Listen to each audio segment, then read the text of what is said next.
Uma erupção no mar. Ao longo de milhões de anos, episódios iguais a estes repetem-se no tempo, podendo dar origem ao nascimento de uma ilha.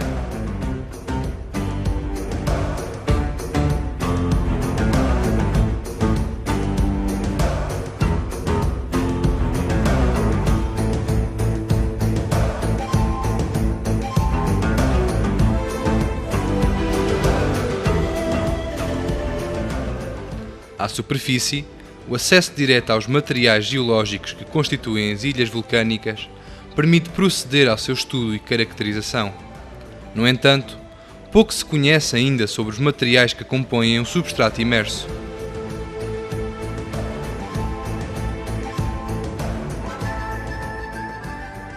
O seu estudo constitui o objetivo de uma equipa de investigadores que irá embarcar no navio oceanográfico Commander Jack, rumo ao arquipélago dos Açores e aos montes submarinos que ocorrem mais a sul e que terminam no Great Meteor, próximo da latitude 27 graus norte.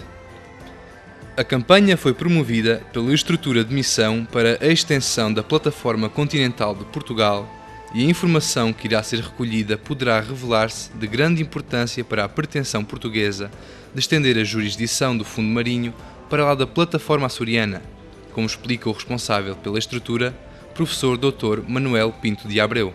Portanto, estender a jurisdição quer dizer dar a Portugal a possibilidade de gerir e explorar os recursos do leito e subsolo marinho para além das 200 milhas até um limite determinado de acordo com critérios estabelecidos.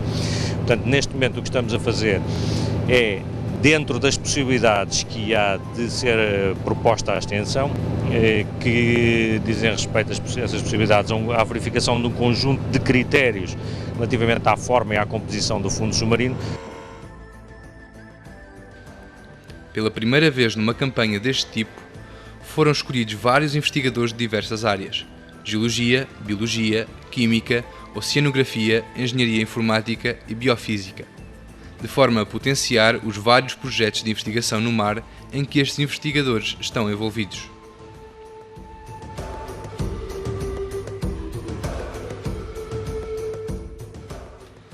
Para o cumprimento dos objetivos propostos na campanha, o material a bordo do navio era composto por dragas de arraste, para a recolha de amostras de rocha, corers gravíticos, para a amostragem de sedimentos, um CTD para a medição de vários parâmetros físicos da água do mar, acoplado a um conjunto de garrafas denominado Rosette para a amostragem de água, um magnetómetro para medir o campo magnético do fundo marinho e um conjunto de ferramentas dispostas em 3 laboratórios montados a bordo: um laboratório de petrologia, um laboratório de microbiologia e um laboratório para a análise de águas, onde também seria realizada uma caracterização prévia da macrofauna recolhida pelas dragagens.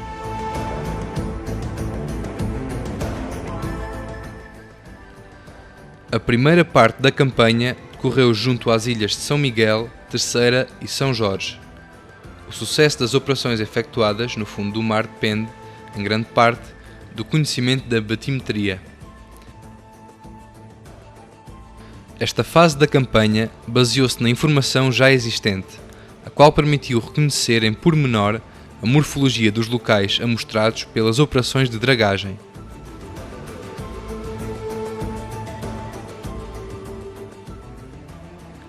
A primeira dragagem foi efetuada junto à ilha de São Jorge, a uma profundidade de 1300 metros, e o resultado foi aguardado com grande expectativa por todos os investigadores.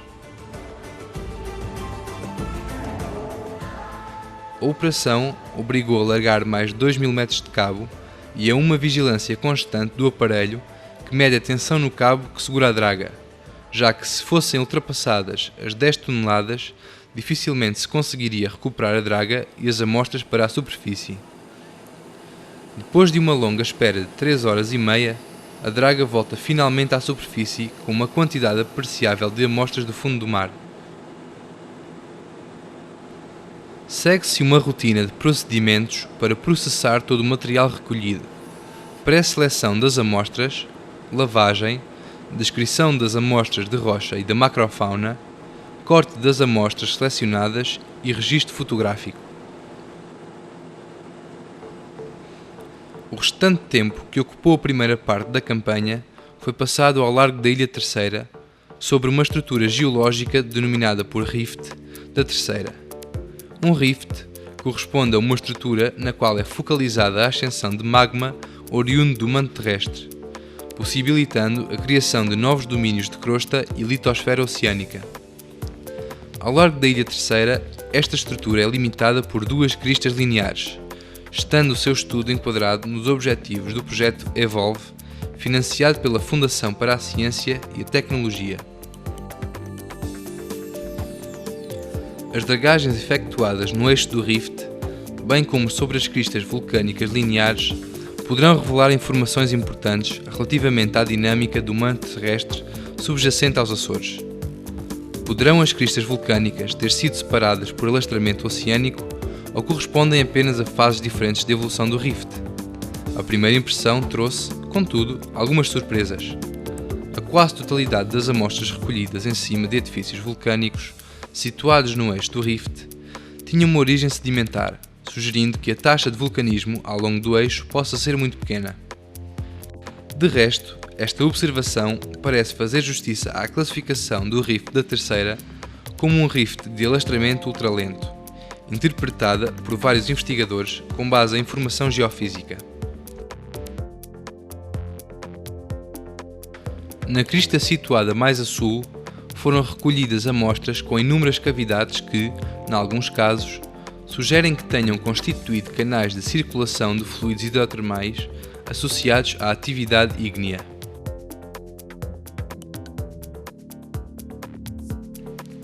Durante esta primeira parte da campanha, foi ainda lançado por duas vezes, e a cerca de 1000 metros de profundidade, o equipamento designado por Rosette, cuja estrutura encerra um conjunto de garrafas que permite a amostragem de água do mar a diferentes níveis de profundidade, bem como um CTD, acrónimo de Condutividade, Temperatura, Profundidade, que fornece, em contínuo, dados relativos a parâmetros físicos da coluna da água.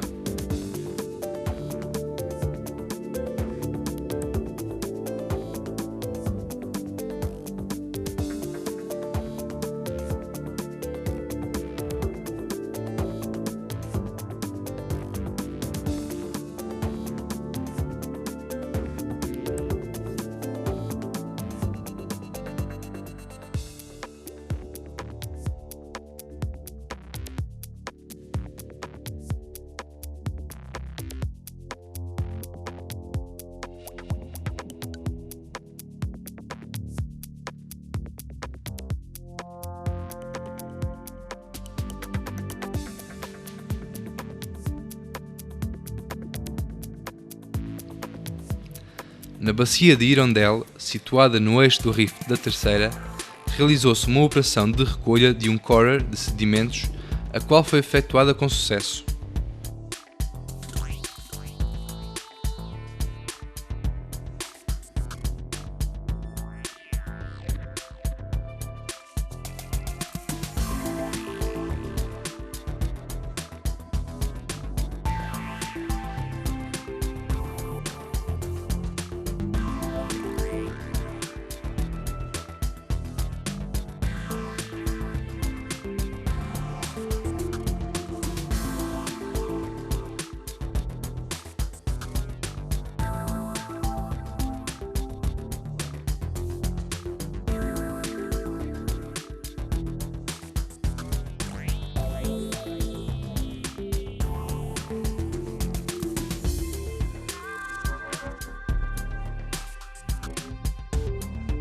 Depois de marcados intervalos de 1 metro, o corer, cheio de sedimento, era cortado transversal e longitudinalmente, sendo metade do corer imediatamente congelada para trabalhos futuros.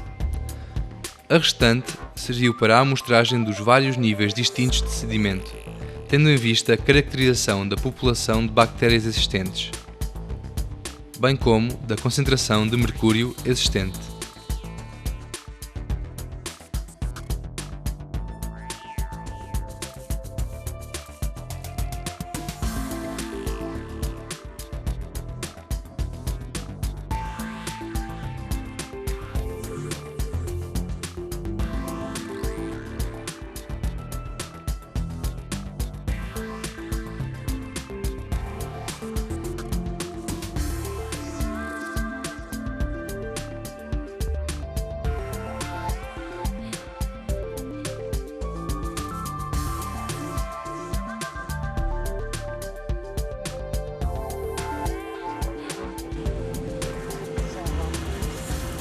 Partimos depois para a segunda parte da campanha, em direção ao conjunto de montes submarinos que conduzem ao Great Meteor. A equipa de investigadores partia satisfeita com o sucesso dos primeiros dias. Começava também a surgir algum cansaço pelo ritmo de trabalho a que a equipa estava sujeita. A viagem para sul permitiu-lhes algumas horas de descanso que foram aproveitadas para aprofundar um bom ambiente instalado a bordo ou para dormitar ao calor do sol.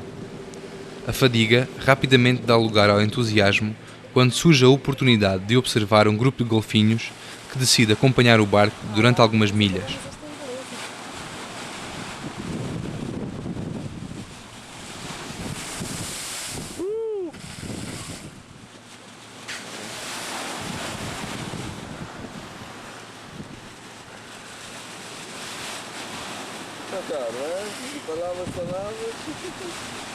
Já só faltam as baleias.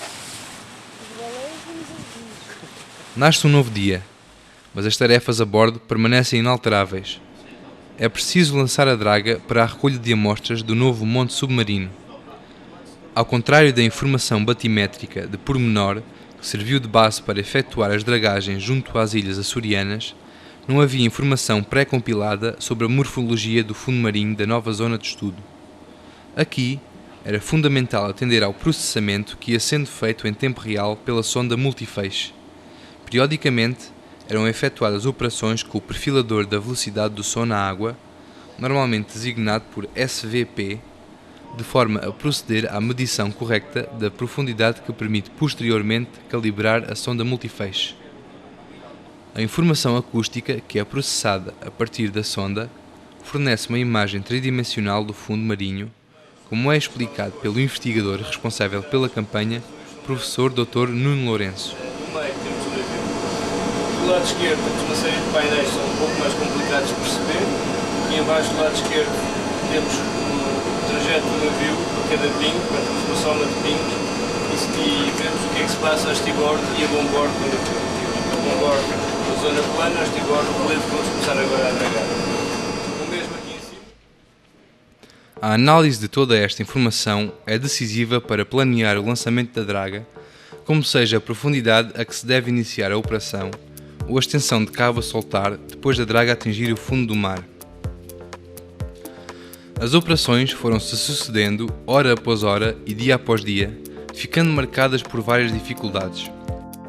Ao contrário do ocorrido ao largo das ilhas açorianas, a taxa de sucesso das dragas foi decrescendo sucessivamente com a viagem rumo ao sul.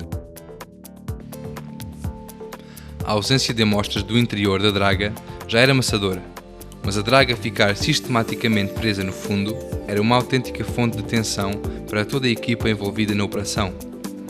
Tal obrigava o navio a fazer manobras lentas para libertar a draga, chegando a esta operação a demorar mais de 8 horas.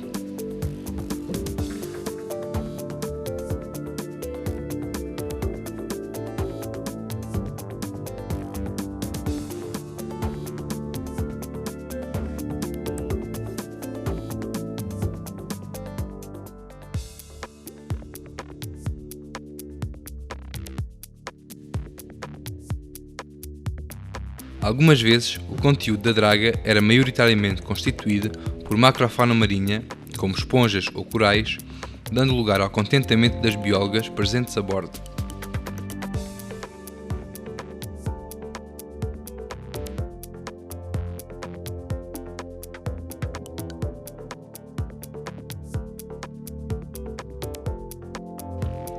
A noite de 30 de maio reservava, contudo, uma agradável surpresa.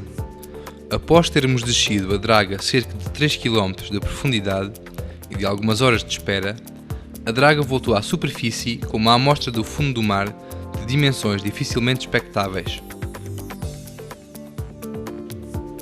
A superfície da amostra encontrava-se totalmente revestida por uma capa de óxidos de ferro e manganês, fazendo luz sobre o facto de a draga ficar sistematicamente presa no fundo.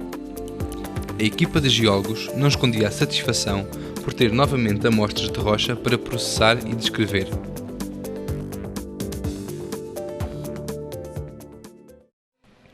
Apesar da exigência e da quantidade de trabalho realizado a bordo, houve espaço para criar um ambiente de cumplicidade entre a equipa de investigadores e a tripulação a bordo, que agregava várias nacionalidades: alemã, filipina, americana e inglesa.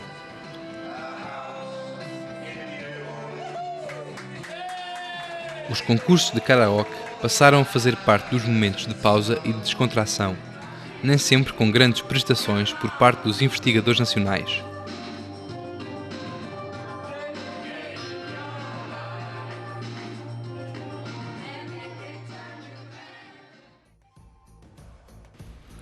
O sol torna a surgir como um prenúncio de bom tempo, facilitando as operações de dragagem e permitindo o lançamento da rosete com a amostragem de vários níveis da coluna de água, definidos a partir do perfil CTD, e a realização de cores gravíticos para a recolha de níveis de sedimento do fundo marinho.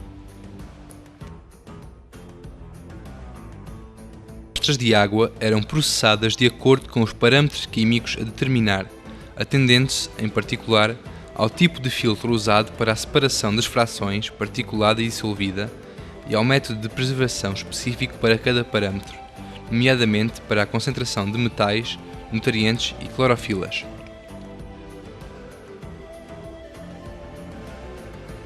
A amostragem dos cores de sedimento apelava a uma perfeita sintonia entre toda a equipa, já que o mesmo nível de sedimentos era amostrado para finalidades tão distintas como microbiologia, sedimentologia ou magnetismo. Os sedimentos contêm informações relativas à composição química e à dinâmica das correntes oceânicas, as quais se encontram intimamente associadas aos fenómenos de alterações climáticas. Por outro lado, as populações de micro-organismos que habitam quer nos sedimentos, quer na coluna de água, podem constituir um importante potencial económico no âmbito das atividades da moderna biotecnologia azul.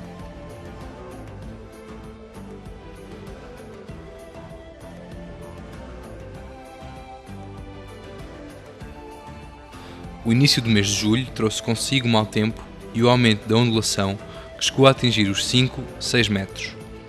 Durante esse período, à fadiga juntou-se algum mal-estar físico, o qual era ainda agravado pela ausência de apetite.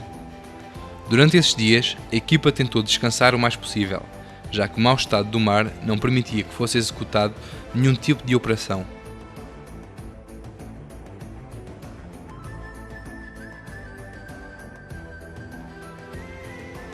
Todo o material foi protegido e amarrado com todo o cuidado para prevenir qualquer tipo de acidente a bordo. O sentimento de segurança era, contudo, elevado, já que ao longo da campanha foram realizados vários simulacros de situações perigosas.